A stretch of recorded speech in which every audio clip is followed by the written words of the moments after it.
Hello guys, in this video I am going to show you how to print a document created on the PDF Expert application.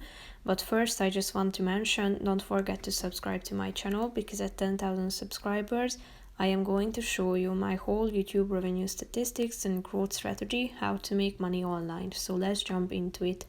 First of all, open the application on your phone.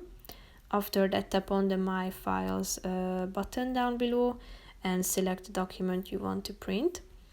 Then tap on this three dots icon in the upper right corner of the screen. Tap on the button Print, and here you should select your printer that will be attached to your device or linked to your device. Then you should select the number of copies you want to print. Either size it up or size it down by the help of this minus or plus icon. Here you can see the print preview of your document that you want to print out. After selecting all these details, you should tap on the print button that you can find in the upper right corner of the screen. That's pretty much it for this video, guys. See you in the next one. Bye bye.